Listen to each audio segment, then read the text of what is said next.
జిల్లా వ్యాప్తంగా భారీగా వర్షాలు కురుస్తున్నాయి. ఎడతెరిపి లేకుండా కురుస్తున్న వర్షాలకు జాతీయ రహదారులు జల దిగ్బంధంలో చిక్కుకున్నాయి. హైవేపై భారీ వాహనాలను మాత్రమే అనుమతిస్తున్నారు అధికారులు. హైవేకు ఆనుకొని ఉన్న గ్రామాలు పూర్తిగా నీట మునిగాయి. పెదపాడులో ఇళ్ల లోపలికి వర్ష నీరు చేరింది.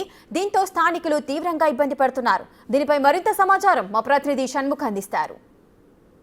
బంగాళాఖాతంలో ఏర్పడిన ఉపరితల ఆవర్తనం ద్రోణి కారణంగా శ్రీకాకుళం జిల్లాలో భారీ వర్షాలు కురుస్తున్నాయి. మనం చూసుకున్నట్టయితే జిల్లా వ్యాప్తంగా ప్రధానంగా శ్రీకాకుళంకి ఆనుకొని ఉన్న ప్రాంతాలు మొత్తం నీట మునిగినటువంటి పరిస్థితి.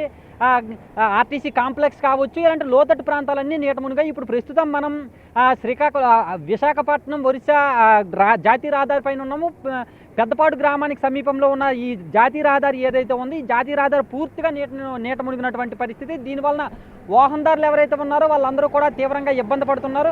ఓవరాల్గా ఇక్కడ చూసుకున్నట్టయితే కాసేపటి క్రితం సుమారుగా 2 కిలోమీటర్ల మేర ట్రాఫిక్ అనేది స్తంభించినటువంటి పరిస్థితి. ఆ తరువాత అధికారులు కొంతమేర వచ్చి ఇక్కడికి వచ్చిన తర్వాత భారీ వాహనాలు మాత్రమే అలౌ చేస్తున్నారు. మిగతా చిన్న చిన్న వాహనదారులు ఎవరైనా సరే వెళ్తే ఇబ్బందులు పడతారని చెప్పడంతో ఓన్లీ భారీ వాహనాలు మాత్రమే వెళ్తున్నాయి.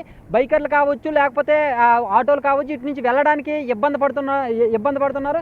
ఇంకా మనం చూసుకున్నట్టయితే మోకాళ్ళకు పైన ఈ వాటర్ ఉంది. ఈ మోకాళ్ళ లోతులో అంతకు మించే ఈ వాటర్ ఉంది. దీనివల్ల ఎవరైనా సరే ఇటు నుంచి రావాలంటే తీవ్రంగా ఇబ్బంది పడుతున్నారు.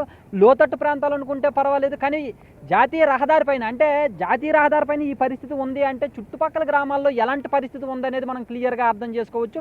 అటు అధికారులు కూడా ఇప్పుడిప్పుడే అప్రమత్తం అవుతున్నారు. ఈరోజు స్కూళ్ళకు కూడా సెలవులు ప్రకటించారు. దాంతోపాటు మంత్రి అచ్చెన్నాయుడు కలెక్టర్ ఎస్పీతో ఫోన్లో మాట్లాడి అధికారులందరికీ అప్రమత్తం చేయాలని చెప్పారు.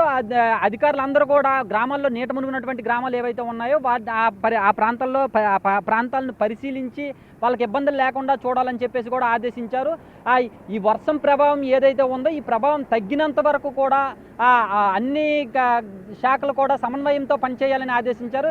ఎవరికి ఏ ఇబ్బందులు పడకుండా అటువైపు రైతులు కావచ్చు, లేదంటే లోకల్లో ఉండేటటువంటి స్థానికులు కావచ్చు, లోతట్టు ప్రాంతాల్లో ఉండే ప్రజలు కావచ్చు, ఎవరికి కూడా ఇబ్బందులు లేకుండా చూడాలని చెప్పి మంత్రి ఆదేశించారు. కెమెరామెన్ నాగరాజుతో షణ్ముఖ్, బిగ్ టీవీ, శ్రీకాకుళం నుంచి.